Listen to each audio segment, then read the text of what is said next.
Hello everyone, so today's topic is occupational hazards. Occupational hazards मतलब suppose कोई बंदा है, वो किसी वर्क प्लेस पे काम कर रहा है, मतलब किसी ऑक्यूपेशन के अंदर है, वहाँ पे उसकी हेल्थ को कोई रिस्क हो सकता है। क्योंकि जैसे मैं आपको किसी एग्जांपल से बताती हूँ, जैसे हम पैरामेडिकल स्टाफ, नर्सिंग स्टाफ, तो मोस्टली जो पैरामेडिकल स्टाफ होते हैं, जो एक्सरे करते हैं, सीटी स्कैन ये सब करते हैं, तो इन सब में रेडिएशन निकलती हैं।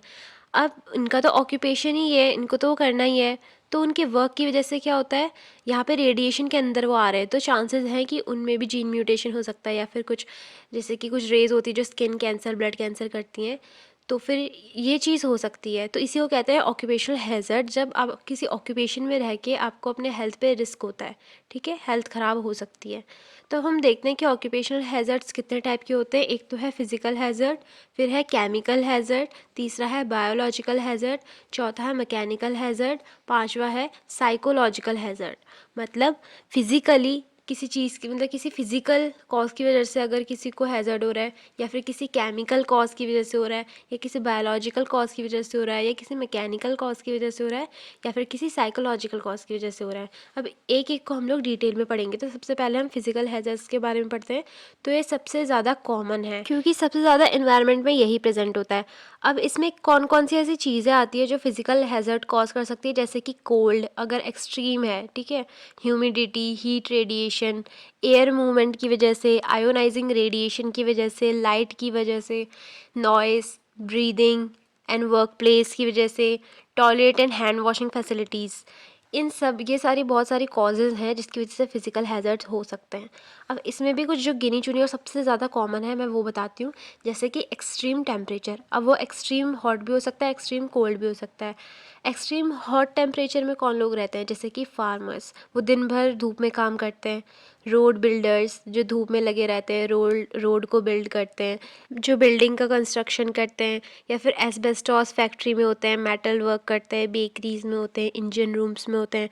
तो इन लोगों में क्या देखा जाता है, एक तो सनबर्न बहुत होता है, हीट एलर्जी हो सकती है, हीट एग्जॉशन हो सकता है, हीट स्ट्रोक हो सकता है, मसल क्रैम्प्स हो सकता है, ठीक है। तो ये सारी चीज़ें हो सकती है। और वहीं पे जो एक्सट्रीम लो टेम्परेचर में काम करते हैं, जैसे कि जो लोग हाई एल्टीट्यूड्स में काम करते हैं, आइस फैक्ट्रीज़ में होते हैं, कोल्ड स्टोरेज रूम में काम करते हैं, कोल्ड लेबोरेटरीज़ में काम करते हैं, इन लोगों में चिली ब्लेन्स देखे जाते हैं, इरिथ्रोसाइनोसिस देखा जाता है, ट्रेंच फुट देखा जाता है। तो ये था हमारा एक्सट्रीम टेम्परेचर। अब आता है हाई ह्यूमिडिटी।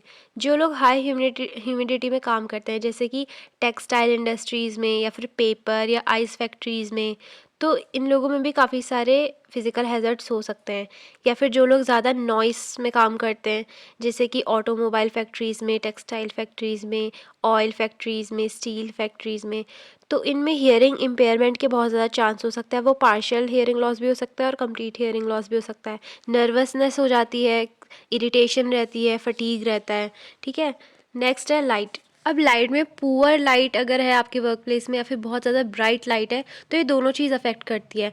ज़्यादातर आपने माइनर्स को देखा होगा, उनको निस्टैग्मस हो जाता है, क्योंकि दिन भर कोल के आसपास रहते हैं, मतलब उस काले फॉग के आसपास रहते हैं, तो उनको मतलब इनवॉलेंट्री आई मूवमेंट होने लग जाते हैं। इनवॉलेंट्री भी नहीं कहेंगे, मतलब रैपिड और स्पीड में जो आई मूवमेंट होते हैं, अप डाउन लेफ्ट राइट, ठीक है। उसके बाद लैक्राइमेशन बहुत होता है, मतलब बहुत आंसू आते हैं, आई फटीग रहता है, आई स्ट्रेन एंड पेन रहता है। फिर जो लोग वाइब्रेशन वाले वर्क में ज़्यादा इन्वॉल्व रहते हैं, जैसे कि मशीनरीज़ में जहाँ पे ग्राइंडिंग, कटिंग, ड्रिलिंग ऐसी चीज़ें होती हैं, तो इन लोगों में हमें हमेशा नर्वसनेस दिखती है, फटीग रहता है, और किसी इंजरी के भी चांसेस रहते हैं, वो हैंड्स में है या फिर जॉइंट्स में है। अब जो लोग रेडिएशन से एक्सपोज रहते हैं, जैसे कि पैरामेडिक स्टाफ हमारा, ये लोग एक्स रेज और रेडियो आइसोटोप्स के हमेशा सराउंडिंग में ही रहते हैं। जैसे कि बहुत ज़्यादा जो ब्लड कैंसर कर सकता है वो है कोबाल्ट 60 एंड फॉस्फोरस 32। तो इन लोगों में क्या देखा जाता है, जेनेटिक चेंजेस आ जाते हैं, माल फॉर्मेशंस आ जाते हैं, स्टेरिलिटी हो जाती है। यहाँ पे ख़त्म होता है हमारा फिजिकल हैजर्ड्स, जिसमें कि क्या क्या कर सकता है, extreme temperature, high humidity, noise, light, vibration and radiation. अब सेकंड है वो हम देखेंगे केमिकल हैजर्ड्स, ठीक है। तो सिंपल सी बात है, जैसे कि केमिकल एजेंट, जैसे कि टॉक्सिक गैसेस कर सकती है केमिकल हैजर्ड, वेपर्स कर सकते हैं, फ्यूम्स कर सकते हैं। इनमें भी मेनली कौन सी गैसेस, जैसे कि CO, carbon monoxide, CO2, ozone, hydrogen cyanide, ammonia, ठीक है, ये सारी बहुत डेंजरस गैसेस है। और मरकरी के वेपर्स, और इन सब के मिस्ट, और क्रोनिक एसिड मिस्ट, ये सारी चीज़ें। तो ये वर्क कैसे करता है, या तो ये लोकल एक्शन की वजह से हमें हार्म पहुंचाएंगे, मतलब इन गैसेस का या फिर इन वेपर्स का एक्सपोजर लोकली हो गया, हमारे स्किन पे हो गया, तब स्किन में काफ़ी इश्यूज़ आते हैं। इनहेल कर लिया तो रेस्पिरेटरी इश्यूज़ आते हैं, और ये इंजेक्शन की वजह से भी इशू करता है। मतलब 3 जगहों से ये हमें अफेक्ट कर सकते हैं, लोकल एक्शन से, इनहेलेशन से एंड इंजेक्शन से। ठीक है, तो इसकी वजह से क्या क्या होता है, स्किन में प्रॉब्लम्स, पेशेंट को डर्मेटाइटिस हो सकता है, एक्जीमा हो सकता है, अर्टिकेरिया हो सकता है, अल्सर हो सकता है, या फिर स्किन कैंसर हो सकता है। ठीक है, और रेस्पिरेटरी सिस्टम में क्या क्या प्रॉब्लम्स आ सकती है, जैसे कि न्यूमोकोनियोसिस हो सकता है, सिलिकोसिस हो सकता है, एथ्रालकोसिस हो सकता है, और एस्बेस्टोसिस हो सकता है। एस्बेस्टोसिस तो बहुत ज़्यादा कॉमन है। जीआई ट्रैक में तक प्रॉब्लम आती है, क्योंकि ये गैस इंजेस्ट भी हो जाती हैं, तो डायरियल प्रॉब्लम आ जाती है पेशेंट को। अब तीसरा आता है बायोलॉजिकल हैज़र्ड्स। तो जैसा कि नाम है वैसे ही इसमें एनिमल, ह्यूमन बीइंग, प्लांट, इन सब का इन्वॉल्वमेंट होगा। तो जो लोग एनिमल्स के पास काम करते हैं, या फिर इन्फेक्शियस, मतलब जो हमारे पेशेंट होते हैं, इन्फेक्शियस लोग उनके पास काम करते हैं, या फिर इन्फेक्शियस प्लांट मटेरियल के पास काम करते हैं, जैसे कि जो लोग मोस्टली हॉस्पिटल्स में होते हैं, या फिर होटल लॉन्ड्री में काम करते हैं, या रूम क्लीनिंग में काम करते हैं, लेबोरेटरीज़ में, वेटरिनरीज ऑफिसेज में, नर्सिंग होम्स में, या फिर जो बायोलॉजिकल प्लांट होते हैं उनके अंदर जो लोग काम करते हैं, उनमें ये सब देखा जाता है। क्योंकि इसमें क्या होता है, इन्फेक्शन का ट्रांसमिशन हो जाता है। अब वो चाहे बैक्टीरियल इन्फेक्शन है, वायरल इन्फेक्शन है, रिकेट्सिया है, ठीक है, कोई भी पैरासाइट है। तो जैसे कुछ एग्जांपल बताती हूँ, जैसे कि जो फार्मर्स होते हैं उनमें हुकवॉर्म का इन्फेस्टेशन हो जाता है, और लेप्टोस्पायरोसिस हो जाता है माइनर्स में। लेप्टोस्पायरोसिस क्या होता है, इसमें अगर कोई जो एनिमल इन्फेक्टेड रहता है वो यूरिनेट कर देगा, तो उसकी यूरिन जो है वो भी इन्फेक्शियस है, और उसके डायरेक्ट कांटेक्ट में अगर ह्यूमन बीइंग आ गया तो उनको भी ये बैक्टीरियल इन्फेक्शन हो जाता है। इसी को लेप्टोस्पायरोसिस कहते हैं। और हॉस्पिटल स्टाफ को एचआईवी हो सकता है, या फिर सीरम हेपेटाइटिस हो सकता है। ठीक है, तो यहाँ पे हमारा केमिकल हैज़र्ड्स भी ख़त्म होता है। नेक्स्ट है मैकेनिकल हैज़र्ड्स।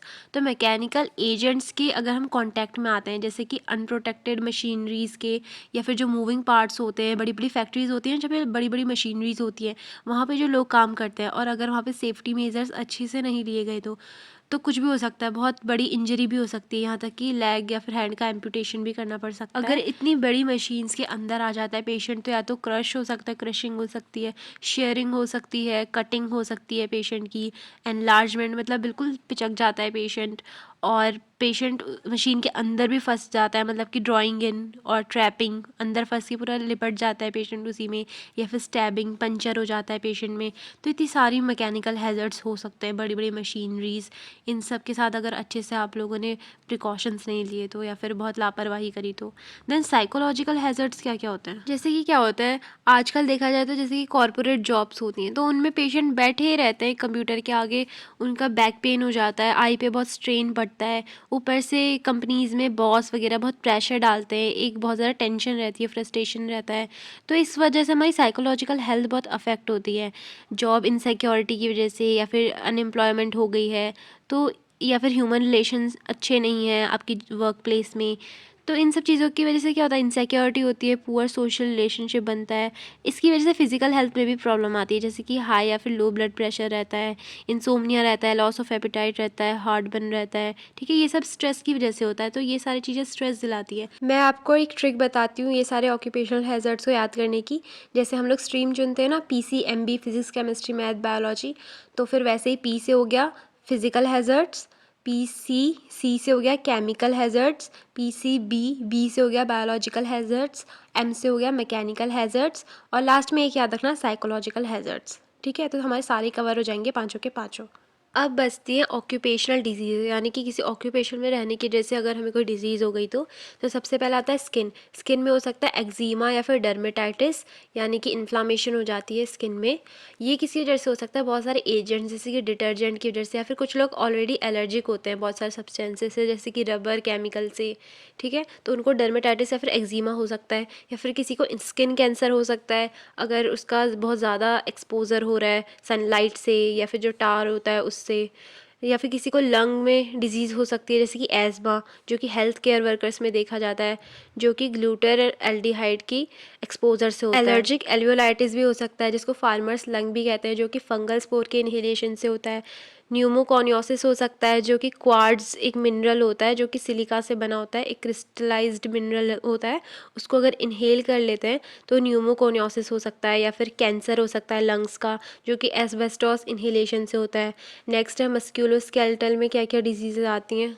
टायनोसाइनोवाइटिस हो सकता है पेशेंट में, यानी कि टेंडन में इन्फ्लामेशन, या फिर बैक पेन रह सकता है अगर किसी का बहुत ज़्यादा हैंड वर्क है, बहुत हैवी चीज़ें उठाने का। फिर नर्वस एंड मेंटल स्टेटस में भी चेंजेस आते हैं, जैसे कि पेरिफेरल न्यूरोपैथी हो सकती है।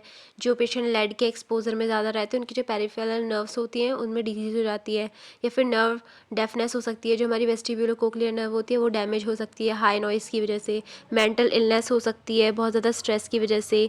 नेक्स्ट है ब्लड एंड मैरो में क्या डिजीज़ आ जाती है, जैसे कि एनीमिया हो सकता है, जो लोग लेड के ज़्यादा एक्सपोजर में रहते हैं, क्योंकि लेड क्या करता है हमारे हीमोग्लोबिन का सिंथेसिस अच्छे से नहीं होने देता। ए प्लास्टिक एनीमिया हो सकता है जो लोग ज़्यादा बेंजीन के एक्सपोजर में रहते हैं। ल्यूकेमिया हो सकता है, ये एक वाइट ब्लड सेल का कैंसर होता है, ये भी बेंजीन के ज़्यादा एक्सपोजर की वजह से होता है। फिर genito urinary and endocrine disease आती हैं, जैसे कि किडनी डैमेज हो सकती है कैडमियम के एक्सपोजर से, ब्लैडर कैंसर हो सकता है, और इनफर्टिलिटी हो सकती है ऑर्गेनोफॉस्फेट पॉइजनिंग इनकी वजह से। लीवर में डैमेज आ सकता है, जैसे कि हेपेटाइटिस हो सकता है, ये हेल्थ केयर स्टाफ में बहुत ज़्यादा देखा जाता है। ठीक है, मतलब ये नोज़ोकोमियल इन्फेक्शन की वजह से हो सकता है।